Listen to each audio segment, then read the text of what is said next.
সংখ্যক এবং আরও বেশি পরিমাণে যারা এখানে স্টার্টআপ আছেন তারা আমাদের সঙ্গে যোগাযোগ করবেন, আমাদের ওয়েবসাইটে দেখবেন, আমরা অ্যাপ্লিকেশন কল করব। You are most welcome. আপনাদের জন্য প্রোগ্রাম। কেউ কি বাদ গিয়েছে? স্টার্টআপ কেউ কি বাদ গিয়েছে? থাকলে আমাদের কাছে পরে নিয়ে নেবেন।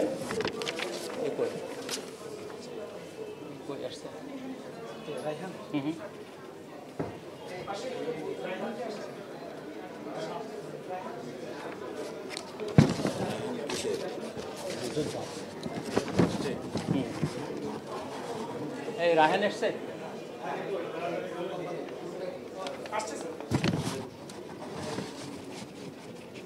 আমাদের মাঝে উপস্থিত হয়েছেন জুলাই বিপ্লবের অকুতোভয় একজন যোদ্ধা, যিনি আহত হয়েছেন, পায়ে গুলিবিদ্ধ হয়েছে, সায়াটিক নার্ভ ড্যামেজ হয়েছে, ব্রাকিয়াল প্লেক্সাস ড্যামেজ হয়েছে। সরকারের গেজেটে তাকে জুলাই যোদ্ধা হিসাবে ঘোষণা করা হয়েছে। স্বাস্থ্য মন্ত্রণালয় থেকে তাকে হেলথ কার্ড দেওয়া হয়েছে। তার নাম মোহাম্মদ আমিনুল ইসলাম রায়হান, শহীদ সরকারি সোহরাওয়ার্দী কলেজের 3য় বর্ষের ছাত্র। আমি আমিনুল ইসলাম রায়হানকে এখানে এসে কিছু বলার জন্য অনুরোধ জানাচ্ছি। আমিনুল ইসলাম রায়হান, প্লিজ। খুব সংক্ষেপে আমিনুল আপনার উপলব্ধি বলার জন্য অনুরোধ জানাচ্ছি।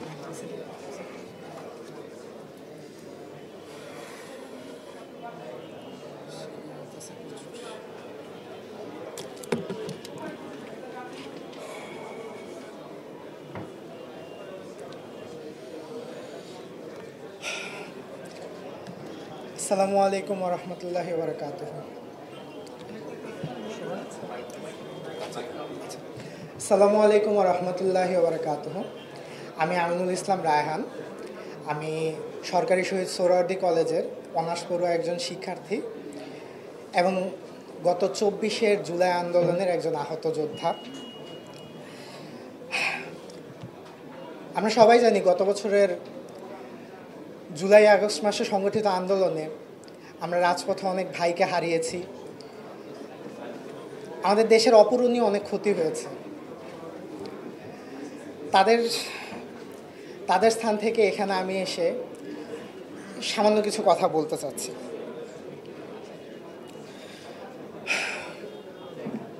আমি ধন্যবাদ জানাবো আয়োজকদেরকে আমাকে এখানে দাঁড়িয়ে আপনাদের সামনে কথা বলার সুযোগ করে দেওয়ার জন্য।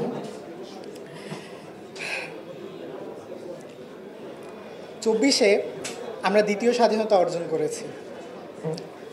আমাদের নতুন বাংলাদেশের জন্য আমরা যারা ছাত্র জনতা, প্রতিটা সাধারণ মানুষ রাজপথে নেমে এসেছিলাম ফ্যাসিস্টকে বিদায় করার জন্য। আমরা আমাদের কাজ করে দেখিয়েছি। এবার দেশকে সামনে এগিয়ে নিয়ে যাওয়ার এবং এই আন্দোলনকে, এই জুলাই চেতনাকে ধরে রাখার, বাংলাদেশকে একটি স্বাধীন ও সার্বভৌম রাষ্ট্রে পরিণত করার দায়িত্ব এখন আপনাদের হাতে। তা আমি আশা করব আমার স্পেস থেকে, আমার দিক থেকে সর্বোচ্চ আমি আশা রাখবো যে আমরা দেশের প্রতিটা মানুষ নিজেদের স্থান থেকে যেন অন্তত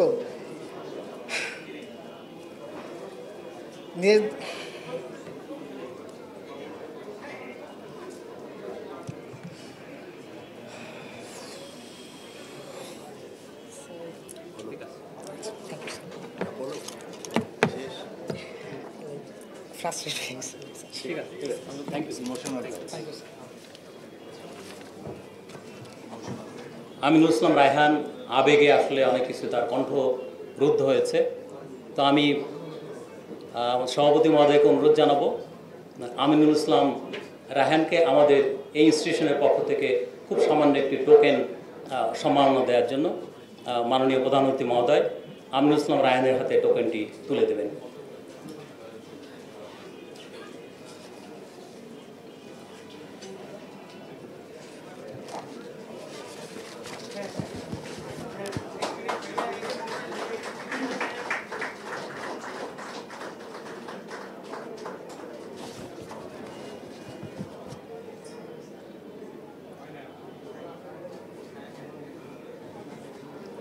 আমাদের স্টার্টআপ যারা অংশগ্রহণ করেছিল তারা সবাই অত্যন্ত সম্ভাবনাময়। এর ভিতরে আমাদের যেহেতু ক্ষমতা সীমাবদ্ধ, সে কারণে যেন আমরা 10 জনকে দিতে পেরেছি, বাকি যারা ছিল তারা সবাই পাওয়ার যোগ্য। তো আমরা যেহেতু তাদেরকে এই মুহূর্তে টাকা ফান্ড দিতে পারছি না, তাদেরকে আমরা একটি টোকেন পার্টিসিপেশনের জন্য সার্টিফিকেট দেব। আমি সম্মানিত চেয়ারম্যান মহোদয়কে সেটি ওটা এসছে, আপনি দিয়ে দিলে খুশি হবে।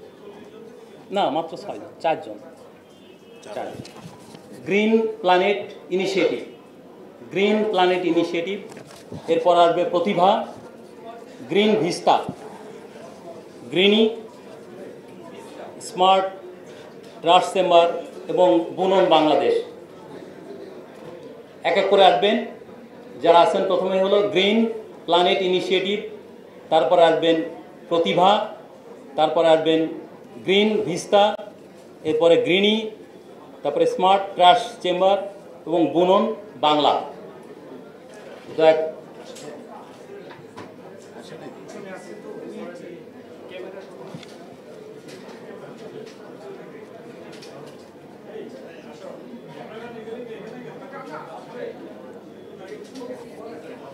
কোন প্রতিষ্ঠান?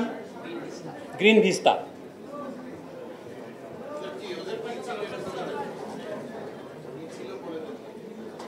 Green vista, AI driven waste management, artificial intelligence driven waste management. Green planet এসছে, প্রতিভা এখন পাবো কথা, প্রতিভা এসছে কোত্থেকে? আপনার জি,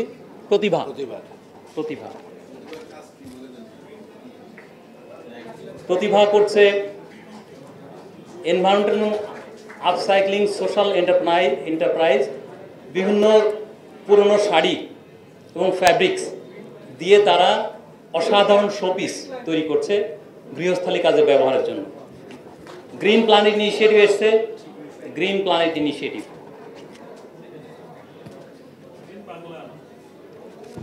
গ্রিন বুনন বাংলা,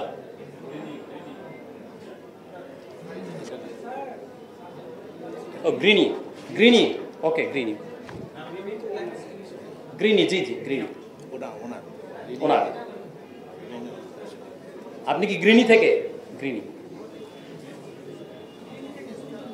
বুনন বাংলা এসছে,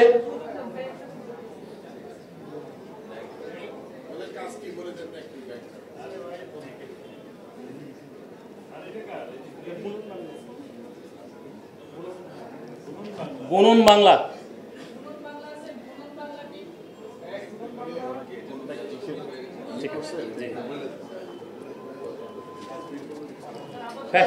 বুনন বাংলা কাজ হলো ফ্যাশন ইন্ডাস্ট্রি কিভাবে প্রমোট করা যায় সেটা তারা অসাধারণ কিছু ইকো ফ্রেন্ডলি প্রোডাক্ট। আমাদের এবারে MOU সাইনিং, আমরা দুটো প্রতিষ্ঠানের সঙ্গে আজকে MOU সাইনিং। প্রথম হলো শিল্প মন্ত্রণালয়ের সাথে, শিল্প মন্ত্রণালয়ের ন্যাশনাল প্রোডাক্টিভিটি অর্গানাইজেশন, ডিজি মহোদয় আছেন জনাব মিস্টার মোহাম্মদ নুরুল আলম, সরকারের অতিরিক্ত সচিব। আমি মোহাম্মদ নুরুল আলমকে মঞ্চে আসার জন্য বিনীত অনুরোধ জানাচ্ছি। এরপরে সাউথ ইস্ট ইউনিভার্সিটি, আমি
সাউথ ইস্ট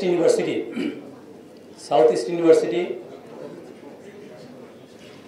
ভাইস চ্যান্সেলর মহোদয় এখন আসেননি। আমি অনুরোধ জানাবো ফ্যাকাল্টি থেকে জনাব রুবা রহমান অথবা অন্যকে এসে সই করার জন্য ওনার পক্ষে। কে আসবেন? আসেন।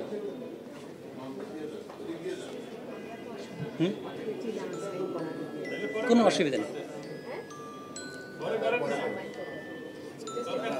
আমরা তাহলে পরে সই করবো আমরা। ঠিক আছে।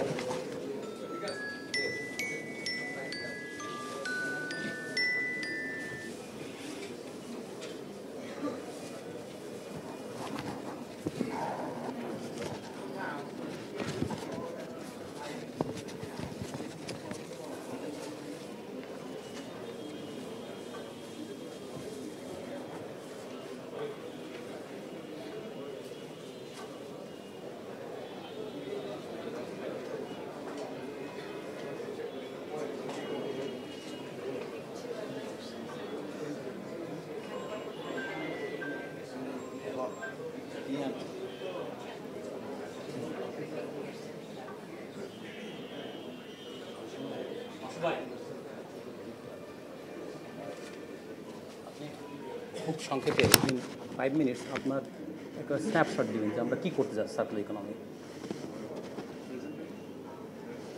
এরপরে চিফ গেস্ট, তারপরে চেয়ারম্যান। আপনি অল্প সময় বলবেন।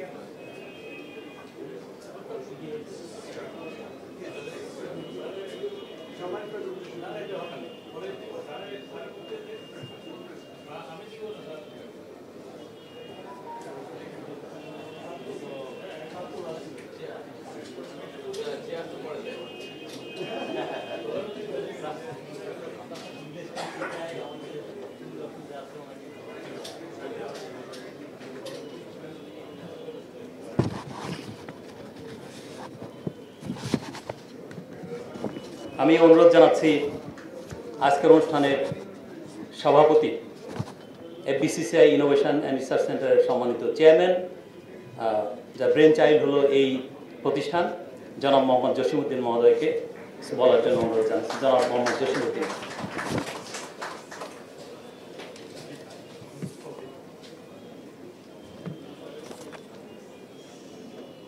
বিসমিল্লাহির রহমানির রহিম। Honorable Chief Guest, Mr. Adilur Rahman Khan, Advisor, Ministry of Industry and Ministry of Housing and Public Works. Special guest, Mr. Sardar Mohammad Asaduzzaman, Assistant Residence Representative and Head of Resilience and Inclusive Growth Cluster, UNDP Bangladesh. আমাদের মাঝে উপস্থিত আছেন আমাদের অত্যন্ত প্রিয় mister Mahbubur Rahman, former president FBCCI এবং president ICICI. উনি আসলে আমাদের ব্যবসায়ীদের নেতা এবং মুরব্বী। মঞ্চে উপস্থিত আছেন senior vice chairman Mostafa Chowdhury, FBCC innovation research সেন্টারের, mister M A Momen, vice chairman FBC Innovation and Research Center, distinguished guests, development partners, industry leaders, innovators, advisors from আমাদের ইনোভেশন সেন্টারের অ্যাডভাইজাররা এখানে উপস্থিত আছেন এবং keynote speaker, members of academia, আমাদের অনেক নেতৃবৃন্দরা আছেন, বিসিসিআইয়ের সাবেক ভাইস প্রেসিডেন্টরা এবং ডাইরেক্টররা, অনেক সেক্টরের বিজনেস লিডাররা এখানে উপস্থিত আছেন এবং আমাদের মিডিয়ার বন্ধুরা এখানে উপস্থিত আছেন। আমি সবাইকে সালাম জানাই এবং শুভেচ্ছা জানাই আপনারা এখানে উপস্থিত হওয়ার জন্য। আসলে এফবিসিআই ইনোভেশন সেন্টারের যে আমাদের সিও একটা প্রথমেই একটা ইন্ট্রোডাকশন দিয়েছিলেন যে এফবিসিসিআই ইনোভেশন সেন্টারের কাজটা কি, আমরা কি কাজ করি। আমি এখানে আজকে আমাদের দুটি পর্ব। একটি পর্ব হচ্ছে আমরা কিছু স্টার্টআপসকে ইউএনডিপির সহযোগিতা এবং কোকাকোলা ফাউন্ডেশনের সহযোগিতায় কিছু স্টার্টআপসকে গ্রিন যারা কাজ করছেন, পরিবেশ বান্ধব কাজ করছেন, তাদেরকে স্টার্টআপস হিসেবে আমরা কিছু অনুদান দিয়েছি স্টার্টআপের জন্য। এরাই হয়তো একসময় বাংলাদেশের অনেক বড় ব্যবসায়ী হবে, এরাই হয়তো অনেক বড় আপনার কোম্পানি হবে। এবং আমাদের আরেকটি পর্ব হচ্ছে আমরা গ্রিন সার্কুলার ইকোনমির উপরে আমাদের একটা সেমিনার আছে, যেটি মাসুর রিয়াজ সাহেব, ডক্টর মাসুর রিয়াজ উপস্থাপন করবেন।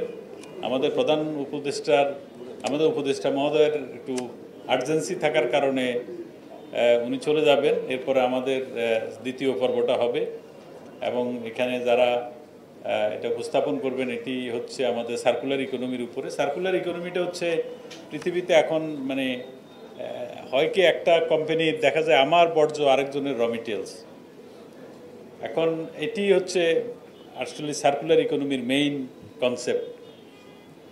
আমাদের অনেকগুলি সেক্টর আছে যেগুলি সামনের দিকে ব্যবসা বাণিজ্য করতে হলে আমাদেরকে সাস্টেনেবিলিটি যে বিগ এরিয়া। এখন আমাদের অনেকগুলি কাস্টমার আছে, যেমন আমি ব্যবসা করি, আমার কাস্টমার আছে, তারা আমাকে বলছে যে তুমি যদি আমাকে প্রোডাক্ট দিতে হয় তোমাকে 70% রিসাইকেল ম্যাটেরিয়াল ইউজ করতে হবে। তো রিসাইকেল ম্যাটেরিয়াল ইউজ না করলে সে আমার থেকে কিনবে না। ইভেন আমাদের যে সকল সামনের দিকে যে আমাদের এক্সপোর্ট ওরিয়েন্টেড যে সকল ইন্ডাস্ট্রি আছে, বিশেষ করে আমাদের গার্মেন্টস ইন্ডাস্ট্রি, টেক্সটাইল ইন্ডাস্ট্রি, ওখানেও কিন্তু মিনিমাম 20% যদি রিসাইকেল আপনার ইউজ না করে তাইলে কিন্তু সামনের দিকে তারা আমাদের থেকে গার্মেন্টস কিনবে না। সো এই একটা পর্যায়ে চলে আসছে এবং ইউরোপিয়ান ইউনিয়ন 2027 সালের পরে তারা সাস্টেনেবল ইন্ডাস্ট্রি ছাড়া কোথাও থেকে প্রোডাক্ট কিনবে না। তো এই যে ব্যাপারটা, এখন উন্নত দেশে কিন্তু অলরেডি তারা এগুলো নিয়ে কাজ করছেন। আমরা আমাদের বাংলাদেশের ব্যবসায়ীরাও যে পিছিয়ে আছে তা না। আমাদের বাংলাদেশে আজকে আমি দেখলাম পত্রিকায় 266টা গ্রিন গার্মেন্টস ইন্ডাস্ট্রি বাংলাদেশে আছে। তার মধ্যে ওয়ার্ল্ডের 1 থেকে 10-এর মধ্যে 8টা বাংলাদেশে হাইয়েস্ট রেটিংয়ের গ্রিন ইন্ডাস্ট্রি। সো আমি মনে করি এখানে আরও অনেক জায়গায় যেতে হবে, অনেক সেক্টরকে এখানে কাজ করতে হবে। আমি মনে করি আমাদের ব্যবসায়ীদের এবং আমাদের এফবিসিসিআই ইনোভেশন সেন্টার এই একটা সাবজেক্টকে নিয়েছেন, এটি শুধু আমরা বলার জন্য না, যেটা আমাদের মাহবুবুর রহমান সাহেব বলেছেন যে আমরা একটা কিছু বলবো এটাকে কাজে লাগাবো না, এটা হতে পারে না। এটা আমাদেরকেই সামনের দিকে বেঁচে থাকার জন্য, আমাদেরকে ব্যবসাকে টিকিয়ে রাখার জন্য, আমার বাংলাদেশের ব্যবসাকে টিকিয়ে রাখার জন্য আমাকে সাস্টেনেবল বিজনেসে যেতে হবে, আমাকে রিসাইক্লিংয়ে যেতে হবে, আমাকে ওয়েস্ট কালেকশন সিস্টেম ডেভেলপ করতে হবে। এগুলি যেহেতু বাংলাদেশের প্রায় 80% বিজনেস আমরা করি প্রাইভেট সেক্টর থেকে, সো আমাদের প্রাইভেট সেক্টরে কিন্তু একটা বড় উদ্যোগ থাকতে হবে। অফকোর্স সরকার পলিসি দিবে, সরকার সহযোগিতা করবে, সরকারের সাহায্য আমাদের লাগবে, বাট আমরাও কিন্তু ব্যবসায়ীরাও কিন্তু আগে আসতে হবে। সব সরকার করে দিবে এটাও ঠিক হবে না। আমরা একজন জুলাই যোদ্ধার কথা শুনেছি, তাকে আমরা চেষ্টা করেছি তার পাশে দাঁড়ানোর জন্য। তারা যেই কাজটা করেছেন এটাকে ধারণ করে সামনের দিকে আমাদেরকে আগাতে হবে। নতুন বাংলাদেশের যে স্বপ্ন নিয়ে তারা জুলাই যুদ্ধ করেছেন বা দেশটাকে একটা নতুন নেতৃত্ব কাছে দেশটাকে নিয়ে আসার জন্য তারা চেষ্টা করেছেন, সেটাকে আমাদের ধারণ করতে হবে এবং এটাকে মনে রাখতে হবে। তা আমি তাকেও ধন্যবাদ জানাই। সে অনেক কথা বলতে চেয়েছেন বাট ইমোশন হয়ে বলতে পারে নাই। আমি আমাদের প্রধান অতিথি যিনি, উনি অনেক ব্যস্ত, তারপরেও উনি সময় দিয়েছেন এবং আপনারা অনেকেই অনেক ব্যস্ততার মধ্যে আপনারা এসছেন আমাদের সাথে আমাদেরকে সময় দিয়েছেন। এই ইনোভেশন সেন্টার আমরা নতুন করেছি। এখানে এই এফবিসিসিআর এখানে 13টা ফ্লোর, তার মধ্যে 4টা ফ্লোরের মধ্যে আমরা এটা শুরু করেছি। একটা ফ্লোরের মধ্যে এটা হচ্ছে আমাদের ট্রেনিং ফ্লোর, এরপর একটা আছে ইনোভেশন ফ্লোর, একটা আছে রিসার্চ ফ্লোর, আর একটা আমাদের অফিস। আমি অনুরোধ করব আপনারা দেখে যাওয়ার জন্য, এবং আমি অনুরোধ করব এখানে যে বাংলাদেশের সবচেয়ে বড় প্রবলেম যেটা, সেটা হচ্ছে ব্রিজিংটা, একাডেমিয়া ভার্সাস ইন্ডাস্ট্রির সাথে ব্রিজিংটা একদম নাই। আমরা ইনোভেশন সেন্টার অলরেডি, যেমন আজকে আমরা অলরেডি আমি বলেছি শিল্প মন্ডলের সাথে এবং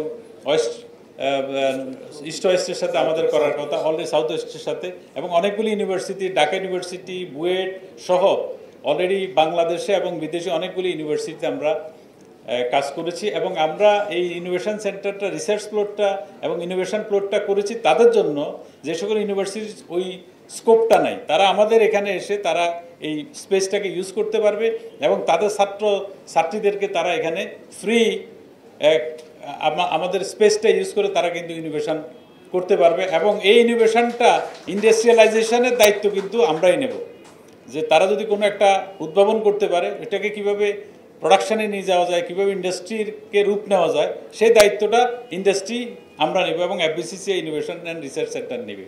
তো আমি আমার বক্তব্য দীর্ঘায়িত করব না, আমাদের প্রধান অতিথির একটু তাড়া আছে, উনার পরে আমরা হয়তো আমাদের ওই সার্কুলার ইকোনমির সেমিনারটা আমরা শুনবো, দেখব এবং আমরা কথা বলবো। ধন্যবাদ সবাইকে। আসসালামু আলাইকুম।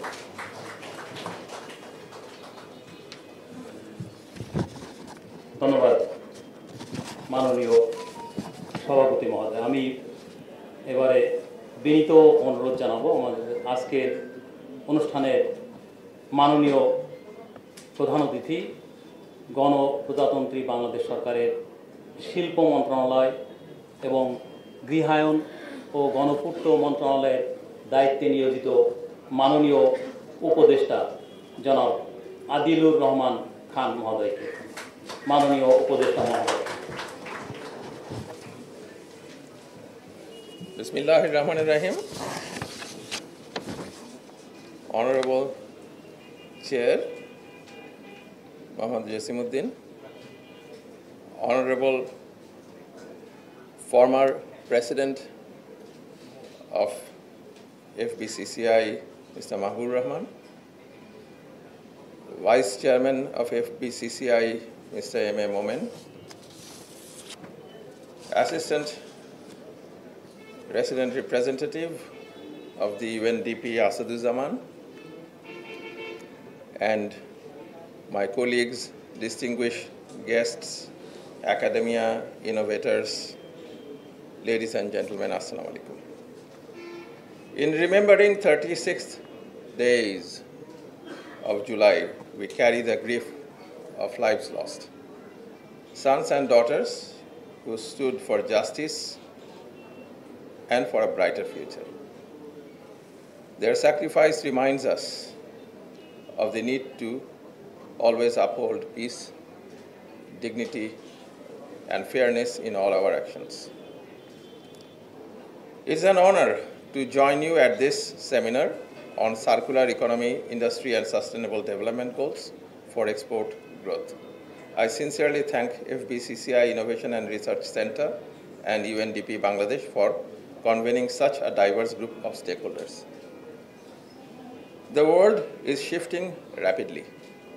Global industries are adopting circular economic models, systems where reuse, recycling, and regeneration replace waste and inefficiency. These models are not only environmentally responsible, they are economically smart. For Bangladesh, transitioning to a circular economy is not optional, it's a strategic necessity, it's a must. We must invest in technologies, policies, and partnerships that reduce import dependency, attract green investment, and strengthen export competitiveness. This transformation will align our industries with global standards while opening opportunities for sustainable trade. The Ministry of Industries is fully committed to support this journey, but collaboration is essential.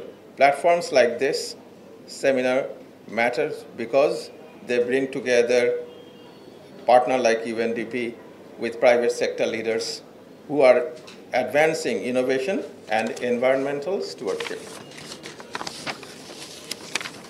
FBCCI has a vital role to play by connecting industries with global best practices, enabling byproduct reuse and incubating sustainable startups. It can help turn waste into value. Imagine Bangladesh, where leather and textile waste fuel new production. Plastics are endlessly recycled, and our exports are globally recognized as sustainable and ethical. Aligned with key sustainable development goals, industry and innovation, responsible consumption, climate action, and partnerships, FBCCI can drive inclusive green growth. Its work in research, entrepreneurship, SME support, and industry-academia collaboration positions it as a national resource for industrial transformation. I am particularly encouraged that this event will award seed grants to, this has already happened. I mean, the seed grant has already been given to green startups. Startups are not just businesses, they are solutions to climate change, resource scarcity, and pollution. They embody bold ideas and fearless innovation. I urge all stakeholders, public, private, and academic, to amplify this movement, scale these initiatives, and build ecosystems where green innovation thrives. The Ministry of Industries stand ready to support, collaborate, and lead the way toward a greener, innovative, and more competitive Bangladesh. Thank you very much.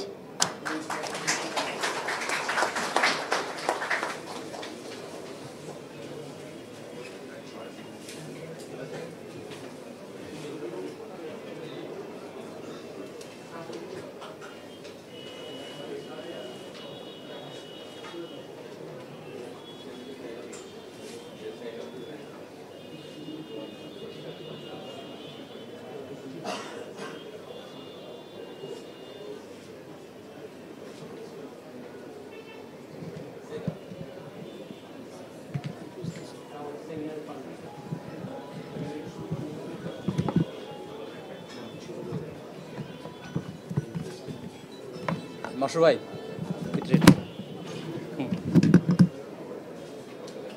আপনি শুরু করে দেন।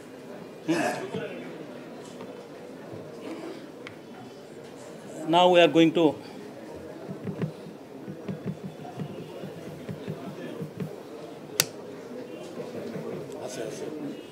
going to start our seminar on circular economy and SDG for industry and export growth. Our keynote presenter, Mr. Dr. M. Masroor Riaz. May I request Mr. Dr. Masroor Riaz to please start his keynote presentation. Dr. Masroor Riaz is the Chairman and CEO of Policy Exchange Bangladesh. Dr. M. Masroor Riaz.